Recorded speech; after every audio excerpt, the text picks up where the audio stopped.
These are the notes of Jimmy Riley, serving as a report of the curious events that happened on the 12th of February, 1846, in the White Horse Inn on the road to the New Forest.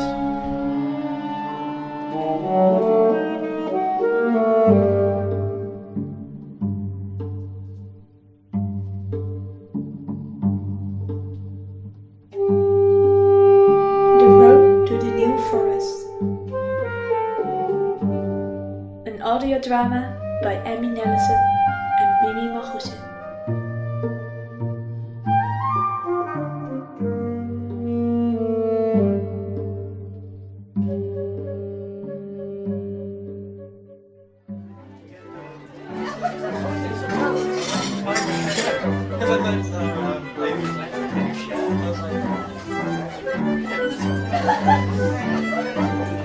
Pull up your trousers, Jimmy. They're hanging on the ground. And didn't I tell you to keep your shirt? Please give it a rest, Naz. Is it here, Mom? Come on, turn around.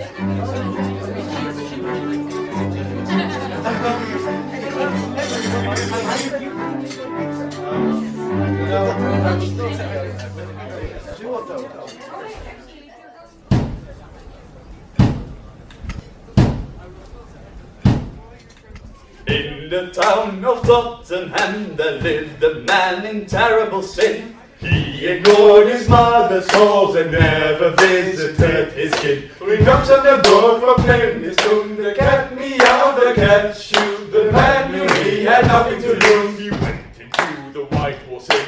Family saw him sneaking out and followed him into the bar. But though they saw him going in, they met him there already drunk. What are you doing here? Just leave me be. They left him to the White Horse Inn. The family went without goodbye and never saw him anymore. He became the barman and an expert in the drinking lore.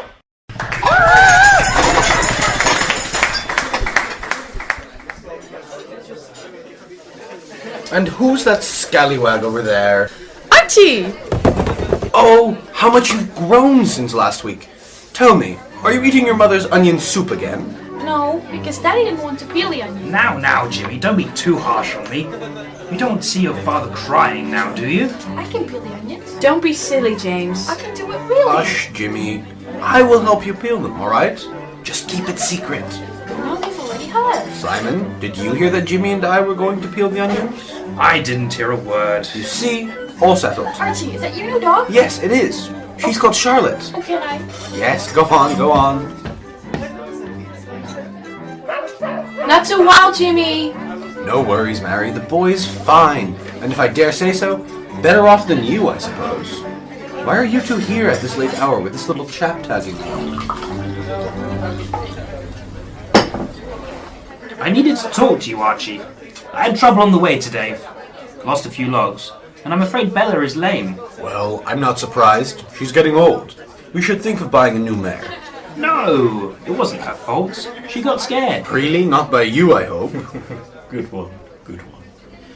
Anyway, do you remember the crossroad, a few yards ahead of the bridge? Of course.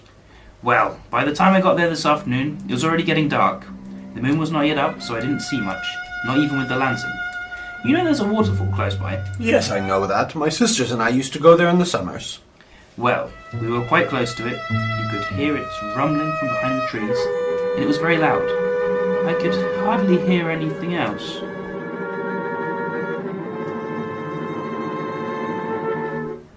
And then? Did you get hit on the crossroads? No, not exactly. Well, I reckon there was some drunk fiddler lying in the ditch, for I thought I heard a strange sort of music. And voices too. But then we got hit on the side by a deer. A deer? Yes! He came out of nowhere. Bella reared and overturned the cart, and as soon as I had calmed her down, I found out she was lame. But what about you? Did you fall from the cart? I tumbled against the logs, but I only got a few scratches. I'm sorry about the logs that fell off the cart. I couldn't lift them on my own. I pushed them in the ditch. Perhaps we can take a look at them tomorrow. Well, let's hope your charming boss, Sir Castleman, won't mind it too much. Anyway, it could have been worse. They're building the railway next to the river, aren't they? I bet the deer got frightened by the noise. Nasty things, those trains. They scare all the animals away. So it seems. What can we do? Without it, we wouldn't have a job. Oh, don't say that. It's the truth. There's nothing to be earned by woodchoppers nowadays. You used to have work enough before the railway came. Well, the world's not the same anymore. Oh, Jimmy, no! I don't think Charlotte likes that. Anyway, Archie is right, like I told you. Be happy you're still alive. Yes, happy indeed. What do you mean by that, sir? Who is he? No clue. I've been listening to the tale you told, Simon, my friend. And I say you should be happy to still be on your feet. You might think I'm just a silly old drunkard, but I can tell you this. It was no ordinary deer that crossed your path. Well, it damn looked like one. Really? So you think there's nothing more mysterious trampling through the forest than a pony? Have you never heard of the black deer? Yes, you heard it right. The black deer. Carried by spiders, it glides through the forest. Its eyes flash as a lightning bolt. At night time, it wanders through the woods, singing a lament that makes even the pine trees cry. The deer is the guardian of the forest, and it haunts them who try to bring it down. Now don't look so surprised. I have never heard of such a creature. Did your father never tell you stories? What is this about? Some story about a black deer. Do you know it? Yes, but I don't think we should talk about it right now. About what? There are strange things happening in the forest these days. The old world is being pushed down by the new one, and she doesn't like it. Archie? It is not a cheerful story, Jimmy. Perhaps you should ask your father. Oh, please, Dad? Come on then. It's fine. Very well then, if you must hear it.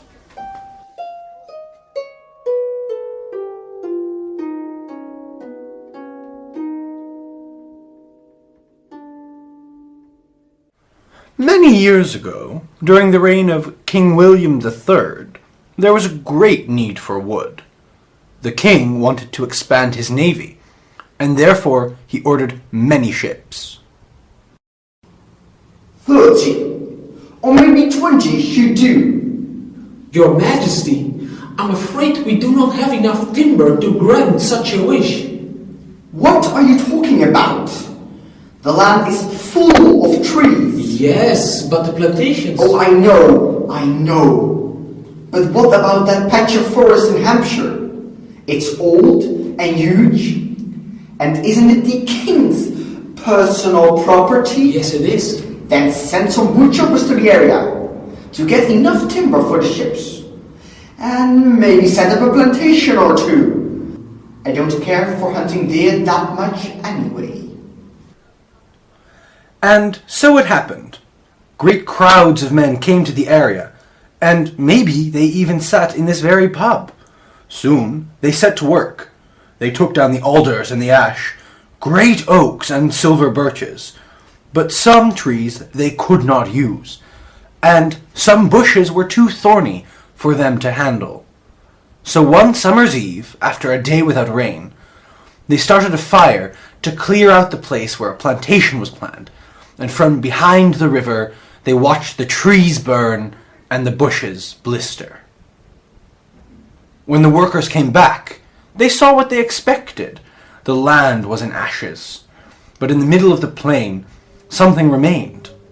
First, they thought it was a tree trunk, so they walked up to remove it. But then one of the workmen started. It moved! Did you see that? The trunk stirred! I swear it! Tree trunks don't stir, you idiots. No, I saw it too. The woodworkers walked closer to have a better look. Maybe it's a pony. And what would a pony do in the middle of this mess? I don't know, maybe it got lost. Be quiet, you both. You'll frighten it. Ponies don't get lost so easily. They're quite intelligent, actually. Be quiet.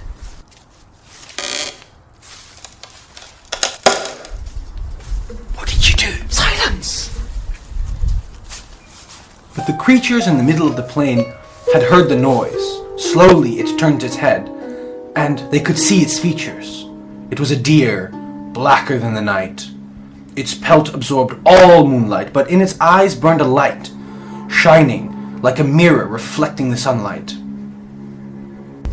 Well, that doesn't look very inviting. It's a deer, isn't it? Yes. But different from any other deer I've ever seen. Look, it's moving again. I think we should go. What is it doing? I think it's trying to stand up. A fragile hoof moved from underneath the deer's black pelt and planted itself in the earth. The deer heaved itself onto its feet. It staggered and made a step, but then fell to the ground again, with the sound of cracking logs breaking through the thin night air. What is that noise? It's the deer that just fell. Did you see that? No, that other noise. It's coming from the ground. Spiders! Shut your mouth! Spiders everywhere! What are they doing here? Swiftly passing, the spiders seemed to go in the direction of the deer that still lay in the middle of the charred forest. What are they doing with it? I don't think I want to know. It's getting on its feet again. The spiders. No! The deer, of course. My God, they are lifting it. The spiders are lifting it. Oh, don't talk nonsense. No! Look! Slowly, the creature got up again, and without a step, it glided away, carried by the spiders underneath it. It disappeared behind the remaining trees. Is it just me? Or is it freezing out here? The workers left for home soon afterwards. They did not speak about the events that happened that night. And as the king demanded, a plantation was built on the field of ash. A few years later, there was a great storm. The plantation was ruined that night. Thousands of fir trees were left as wrecks. But all the workers could remember was the sound of the violin that they heard as night fell. Surely, you made up the thing with the violin. It is all made up. There is no black deer, and you know it. You shouldn't worry about it, Jimmy. It is all just stories and tales. I bet hardly anyone has ever heard of the black deer.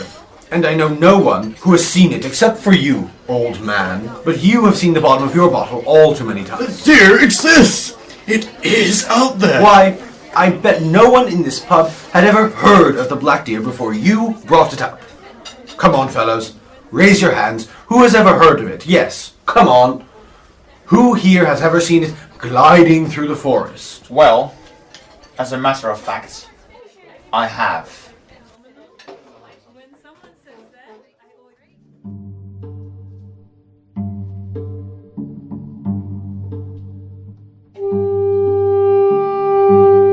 You listen to The Road to the New Forest.